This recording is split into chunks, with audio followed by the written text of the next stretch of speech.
Yo, what's good, fam? China just looked at romantic TV dramas and said, nah, we're done with that. Not because of violence, not because of explicit content, but because young women are watching handsome billionaire CEOs fall in love with ordinary girls, and apparently, that's a national security threat. Yeah, you heard that right. The Chinese government is worried that romantic fantasy is more dangerous than actual propaganda. Drop a like right now and hit subscribe because we're about to dive into one of the wildest government overreaches of 2024, and trust me, fam, the rabbit hole goes deep. We're talking social engineering, birth rates, and why multiple countries think your dating standards are a government problem. Let's get into it. The backstory. When did romance become a crime? All right, so here's what happened. In late 2023 and into 2024, China's National Radio and Television Administration, NRTA, basically the entertainment police, started cracking down hard on what they call CEO romance dramas or boss romance dramas. These are shows where a young, ordinary woman, usually struggling financially or career-wise, meets an insanely wealthy, devastatingly handsome CEO who falls madly in love with her. Think every K-drama you've ever seen, but Chinese style. Shows like Love 020, Boss and Me, My Sunshine, Love 020. These were massive hits. We're talking hundreds of millions of views, merchandise, fan clubs, the whole deal. The format is basically the same. Girl is broke/struggling. Ridiculously handsome billionaire CEO appears. He's cold and aloof to everyone, but for some reason, he's obsessed with her. Drama ensues. They fall in love. He solves all her problems with money and connections. Happy ending. It's fantasy. It's escapism. It's the same formula romance novels have used for literally centuries. But China said, this is a problem. In March 2024, the NRTA released new guidelines specifically targeting these dramas, stating they promote unrealistic romantic ideals, unhealthy materialism, and, here's the kicker, distorted views of relationships that discourage young women from marriage and childbearing.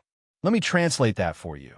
The Chinese government thinks young women are watching too many hot billionaires on TV and now have unrealistic standards for real men, so they're not getting married and having babies. And in a country facing a demographic crisis, that's apparently unacceptable. The numbers don't lie. China's baby problem. Before we go further, let me give you the real reason China is freaking out about romance dramas. China's birth rate in 2023, 6.39 births per 1,000 people. That's the lowest it's been since the founding of the People's Republic in 1949. Lower than during famines. Lower than during the Cultural Revolution. Lower than during the one-child policy era. For context, you need about 2.1 children per woman just to maintain a stable population. China is currently at 1.09 children per woman. That's catastrophic. 2023 was the second consecutive year that China's population declined. The country lost about 2 million people in 2023 alone. By 2050, projections show China could lose 100 to 200 million people from its current 1.4 billion population. That's like losing more than half the United States population. Why does this matter? China's entire economic model is built on having a massive, young workforce. Manufacturing, technology, services, all of it depends on workers. And China's workforce is aging fast. The dependency ratio, the number of elderly people who need support versus working-age people, is exploding. By 2040, there will be roughly one elderly person for every 2 working-age adults. Pension systems will collapse.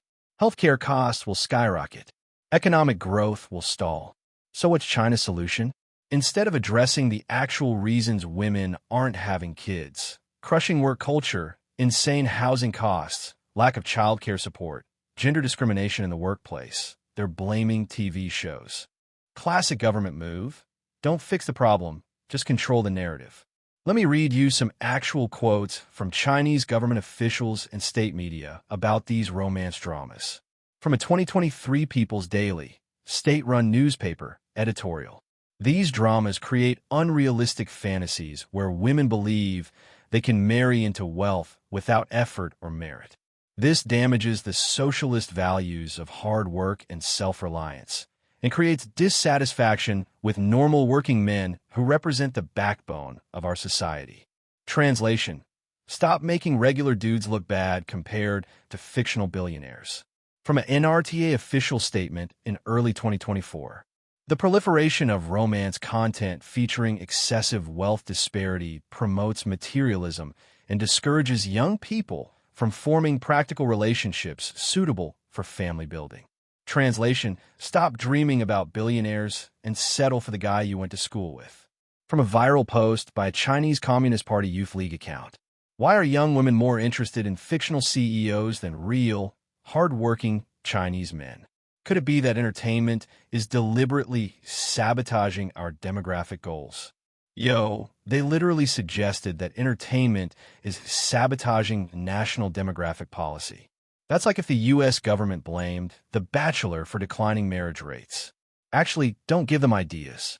One government researcher, Li Wei from the China Academy of Social Sciences, told state media, "These dramas teach women that their value comes from being chosen by wealthy men, rather than building their own careers and contributing to society through childbearing and family support." The audacity, the absolute audacity. So women watching these shows are told they're too materialistic for wanting rich men, but also they should stop building careers and focus on babies? Make it make sense. So what exactly did China ban? Let's get specific. The 2024 NRTA guidelines prohibit or heavily restrict overbearing CEO, 霸道总裁 storylines, where wealthy male leads pursue ordinary female leads, where economic disparity is a central plot element, where luxury lifestyle is prominently featured. 2. Mary Sue female protagonists, characters who are unrealistically perfect or beloved by powerful men without clear merit, women who are saved by men rather than solving their own problems. Passive female characters who exist primarily as romantic interests. 3. Unrealistic wealth displays. Excessive showing of luxury goods, mansions, cars, jewelry. Storylines revolving around shopping, gifts, and material displays of affection. Corporate settings that glamorize wealth inequality. 4. Unhealthy relationship dynamics. Controlling or possessive male leads, even if framed as romantic. Significant age gaps between romantic leads. Transactional elements in relationships. Production companies must now submit scripts for review before filming begins. Shows already in production have been ordered to re-edit or scrap entire storylines. Several completed dramas have been blocked from release. Popular streaming platforms like iQIYI, Tencent Video, and Youku have removed hundreds of episodes of existing dramas that violate the new guidelines. But here's the thing that makes this hilarious. Chinese audiences have simply started watching Korean, Japanese, and Thai romance dramas instead. With VPNs, they can access Netflix, Viki, and other platforms that stream exactly the content China just banned. The government tried to ban fantasy, and women just found it somewhere else. It's like prohibition. You can't ban what people want, you just make them more creative about getting it. Let's talk about the actual reasons Chinese women aren't rushing to get married and have babies. And trust me, it's got nothing to do with watching too many episodes of Boss and Me. Reason number 1. Housing costs are insane. The average home in a Chinese city costs about 20 to 30 times the average annual salary. In Beijing or Shanghai, try 40 to 50 times. Young couples literally cannot afford to buy homes. And in Chinese culture, you're expected to own a home before getting married. The man's family is typically expected to buy the apartment. So you've got young men who can't afford homes, young women who won't marry without housing security, and everyone's stuck. Reason number 2, work culture is brutal. China has 996 culture, work from 9 a.m. to 9 p.m., 6 days a week. That's 72 hours a week. Tech companies, finance firms, even government offices expect this. When exactly are you supposed to date, fall in love, and raise children when you're working 72-hour weeks? Oh, and if you're a woman who takes maternity leave, good luck keeping your job or getting promoted. Workplace discrimination against mothers is rampant and rarely punished. Reason number 3, Childcare infrastructure is lacking. Unlike Europe or even some Asian countries, China has minimal public childcare support. Private childcare is expensive. Grandparents often move in to help, but that creates multi-generational household stress. Women are expected to be primary caregivers while also working full-time in that 996 culture. It's physically and mentally impossible. Reason number 4, education costs are crushing families. Chinese parents are expected to invest heavily in their children's education. Private tutoring, extracurriculars, test prep, everything needed to succeed in the Gaokao, college entrance exam system. Raising one child in a Chinese city can easily cost $200,000 to $500,000 from birth to age 18. That's more than many families earn in that entire period. Reason number 5, women are more educated and have options. This is the big one governments don't want to admit. Chinese women now make up the majority of university graduates. They're educated, career-oriented, and financially independent. They don't need to get married for financial security anymore. And when marriage means giving up career advancement, taking on all domestic labor, and losing personal freedom, many women are choosing to opt out. A 2023 survey of Chinese women aged 25 to 35 found 64% said career was more important than marriage. 58% said they'd rather be single than in an unfulfilling relationship. 71% said they feared losing independence in marriage. 43% said they never want children. These aren't women brainwashed by TV dramas. These are educated women making rational decisions based on the reality they see around them. But instead of addressing housing costs, work culture, childcare support, or gender discrimination, the government decided to blame TV shows. That's like treating a gunshot wound with a Band-Aid. The international trend, other countries doing the same thing, 1830 to 2230. Here's where it gets wild. China isn't alone in blaming entertainment for demographic decline. South Korea. South Korea has the lowest birth rate in the world, 0.72 children per woman in 2023. To put that in perspective, that means the population will literally halve every generation. What did the South Korean government do? In 2022 to 2023, they started pressuring entertainment companies to create more family-friendly content and fewer dramas about career women or single lifestyles. The Ministry of Gender Equality, ironically named, released guidelines encouraging broadcasters to show more positive depictions of marriage and childbearing.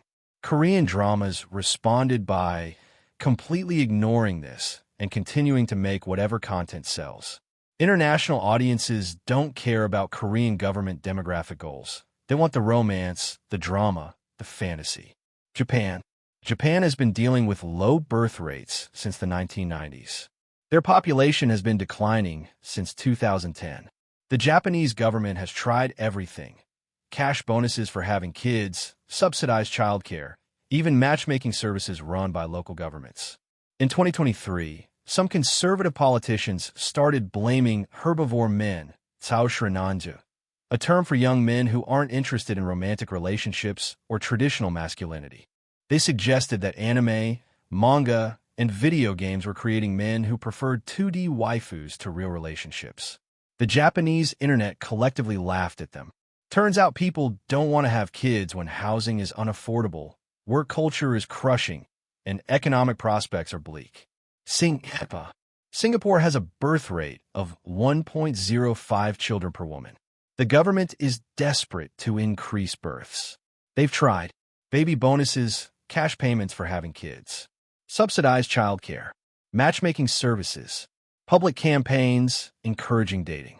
In 2023, the government funded TV shows and ads specifically promoting marriage and family life. They were mocked relentlessly on social media for being cringe and out of touch. Young Singaporeans pointed out that when a tiny apartment costs $1 million and both parents need to work 60-hour weeks just to afford it, romance dramas aren't the problem. Russia's population has been declining since the 1990s. Putin has made increasing the birth rate a national priority. In 2023, Russian officials started blaming Western entertainment, Netflix, Hollywood, for promoting non-traditional lifestyles and career-focused women over motherhood.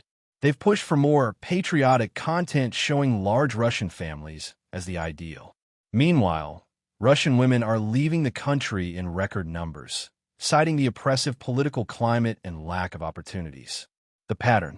Every country with a declining birth rate eventually reaches the same conclusion. It must be entertainment's fault. It's never. Economic insecurity, unaffordable housing, lack of child care support, gender inequality, crushing work culture, climate anxiety, political instability. Nope. It's definitely because women watch too many episodes of Crash Landing on You. The psychology, why these dramas are popular. 22:30-25:30. Let's talk about why these CEO romance dramas are so popular in the first place. Because understanding the appeal explains why banning them is useless. Escapism from reality. These dramas offer escape from brutal realities. Crushing student loan debt? Not in Dramaland. Unaffordable housing? The CEO buys you a penthouse. Terrible boss? Your boss is now your romantic lead. Gender discrimination? The CEO treats you like a princess. Exhausting work? You barely work in these shows. It's fantasy. That's literally the point. Romance novels have existed for centuries, offering the same escape. The format just moved from books to TV screens. Emotional fulfillment. These dramas provide emotional satisfaction that many people aren't getting in real life. Being pursued and desired. Feeling special and valued. Experiencing grand romantic gestures. Having someone solve your problems. Being protected and cared for. In societies where young people are stressed, overworked, and struggling financially, these emotional needs aren't being met. Entertainment fills that gap. The Cinderella archetype. This is one of humanity's oldest stories. Poor girl meets prince. He chooses her despite class difference. She's elevated to his status. They live happily ever after. This story exists in every culture. Cinderella, Europe. Yi Xian, China, 9th century. Rhodopis, ancient Egypt. Tam and Cam, Vietnam. It's not a modern invention. It's not a media conspiracy. It's a fundamental human story about hope, transformation, and being valued despite humble origins. Banning it doesn't make the desire for it disappear. The unintended consequences, 25:30-28:30. So what actually happened after China started cracking down on romance dramas? Consequence number 1, VPN sales skyrocketed. Chinese women and men started using VPNs to access Korean, Japanese, Thai, and Western romance content. They're watching the exact same content, just from other countries now. The Chinese government loses both control over the content and loses the revenue from domestic production. Brilliant strategy. Consequence number 2, underground fan communities grew. Fan fiction sites, private streaming groups, and social media communities for discussing banned dramas exploded. Driving content underground just makes it more appealing and harder to control. Consequence number 3, resentment toward government increased. Young Chinese women are openly mocking the policy on social media, using coded language to avoid censorship. The government looks out of touch and controlling. Instead of winning hearts and minds, they're creating resentment and confirming that the government views women as baby-making machines rather than autonomous individuals. Consequence number 4, creators got more creative. Chinese writers and producers are now making dramas that technically comply with guidelines, but subvert them creatively, making the female lead wealthy instead, gender role reversal. Setting dramas in historical periods where different rules apply, making the romance secondary to career/friendship storylines. Using subtle coding that audiences understand but censors miss. You can't kill creativity with bureaucracy. It just evolves. Consequence number 5, international soft power decline. Chinese dramas were becoming internationally popular, spreading Chinese culture and language globally. Now production is stifled and international audiences are losing interest. Korea and Thailand are filling the gap, strengthening their cultural soft power instead.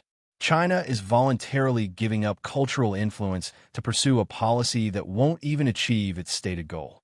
The bigger question, should other countries follow suit? 28:30-32:00. So here's the real question. Should other countries with declining birth rates do what China's doing? Let me break down the arguments. Arguments for government/conservative perspective. Entertainment shapes culture and expectations. If young people are constantly exposed to unrealistic relationship standards, it affects their real-world choices. The government has a responsibility to promote content that supports social stability and demographic health. Birth rates are a national security issue. Without young workers, economies collapse, pensions fail, and nations decline. If entertainment is contributing to the problem, even indirectly, it's appropriate to regulate it. We regulate tobacco advertising because it harms public health. Why not regulate entertainment that harms demographic health? Arguments against individual rights perspective. People have the right to consume entertainment without government interference. Fantasy is fantasy. Adults can distinguish between fiction and reality. Blaming entertainment for demographic decline ignores the real systemic issues: economic insecurity, unaffordable housing, lack of childcare, gender inequality. This is scapegoating. Government control over romantic narratives is dystopian social engineering. What's next? Mandating that all love stories end in marriage and kids. These policies never work. People find ways around censorship, and resentment toward government increases. My take: the data is clear. Countries that try to social engineer their way out of demographic decline through entertainment censorship fail. What actually works? Economic security, affordable housing, job stability, work-life balance, parental leave, flexible work, reasonable hours, gender equality, equal pay, shared domestic labor, anti-discrimination enforcement, child care support, subsidized daycare, education costs, healthcare access, affordable maternal health care, family planning. Denmark, Sweden, Norway, countries with strong social safety nets, have better birth rates than countries without them. Not great birth rates, but better. France provides extensive childcare support and parental leave. Their birth rate, 1.8, is significantly higher than China's, 1.09, or Korea's, 0.72. The secret isn't banning romance dramas. It's making having kids economically feasible and not a career death sentence. But here's the uncomfortable truth. Governments don't want to admit that their economic systems and social policies are the problem. That would require massive spending, structural reform, and challenging powerful interests, real estate developers, corporations, patriarchal norms. It's much easier politically to blame TV shows, video games, or Western influence. That's free, it looks like action, and it doesn't threaten any powerful interests. But it doesn't work. And deep down, they know it doesn't work. What Chinese women are actually saying: 32:00-34:30. Let me share some actual comments from Chinese women on social media, translated and using coded language to avoid censorship. They want us to work like men, be paid less than men, do all housework like our grandmothers, raise children alone, and never complain. But we can't watch TV shows where women are treated well. Make it make sense. The problem isn't that we have high standards. The problem is that men have low effort. We're expected to be beautiful, educated, career successful, and do all domestic labor childcare. For what? So we can be treated like servants? No thanks. They banned our dramas, but won't ban 996 work culture. They banned romance, but won't ban gender discrimination in hiring. They banned fantasy, but won't address reality. I don't want to marry a CEO. I want affordable housing, equal pay, shared parental leave, and not losing my job for having a baby. Fix that, and maybe we'll have kids. They're more scared of women having standards than of women having no future. That last one hits different, doesn't it? These aren't women brainwashed by TV. These are women making rational calculations about their lives, their freedom, and their futures. And no amount of censorship will change the math that having children in modern China is economically crushing and socially punishing for women. The irony of ironies. Here's the most ironic part of this entire situation. China spent the last 40 years implementing the one-child policy, 1980 to 2015, forcing women to have abortions, imposing crushing fines on families with multiple children, and creating a generation of only children. The government controlled women's reproduction through force. Now, they're dealing with the consequences: low birth rates, aging population, gender imbalance from sex-selective abortions. And their solution? Control women's reproduction through culture. They went from, "You're having too many babies, we'll punish you," to, "You're not having enough babies, we'll punish you," in the span of a decade. Women noticed. They noticed hard. There's a growing movement among young Chinese women called lying flat, tangfeng, and its feminist variant, let it rot, balang. It's basically radical non-participation. Don't get married. Don't have kids. Work only enough to survive. Reject the rat race. Refuse to be exploited. It's quiet rebellion. It's opting out of a system that demands everything and gives nothing. And the government has no idea how to respond except to ban more stuff and make more demands. Lessons for other countries, 36:30-38:30. So what can other countries facing demographic decline learn from China's disaster? Lesson number 1. You cannot social engineer your way out of economic problems. If having kids is financially ruinous, people won't have kids. No amount of propaganda or censorship changes that math. Lesson number 2. Respect women's agency. Women are not baby-making machines. They're individuals with aspirations, careers, and the right to make their own choices. Policies that treat women as demographic solutions rather than human beings will fail and create resentment. Lesson number 3. Fix the underlying systems. Want people to have kids?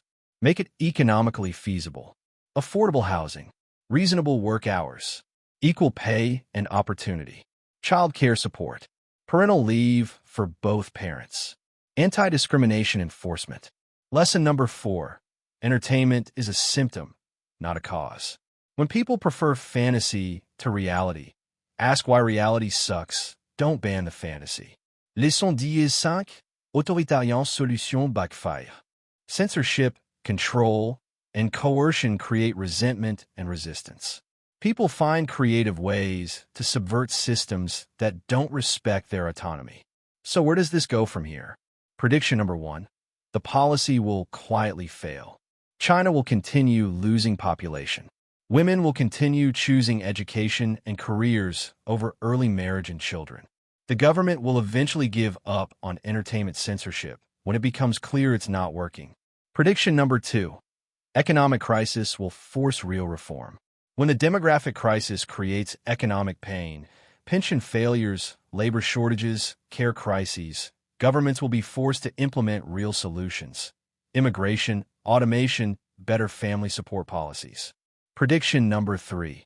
Cultural shift will be generational. The young people making these choices now are creating new cultural norms. In 20 years, being single and child-free might be normalized in ways that make current panic look absurd. Prediction number 4. Other countries will try and fail. Japan, Korea, Singapore, and others will attempt similar entertainment regulations. They'll all fail for the same reasons. Prediction number 5. The gender tension will escalate. As governments pressure women to marry and reproduce, and as women continue opting out, the gender conflict will intensify. This is already happening in Korea and China. The question is whether societies evolve toward gender equality and shared responsibility, or double down on controlling women. Let me wrap this up with a simple truth. You cannot ban your way to a baby boom. China looked at a complex demographic crisis caused by decades of policy mistakes, economic pressures, gender inequality, and cultural shifts, and decided the problem was women watching too many romantic dramas. That's not policy. That's panic. It's the same instinct that made them implement the one-child policy in the first place, trying to engineer society from the top down without considering human nature individual rights, or unintended consequences. The CEO romance drama ban is already failing. Women are watching the content anyway. Birth rates continue to decline, and the government looks increasingly out of touch with the people they claim to serve. The real story here isn't about TV shows.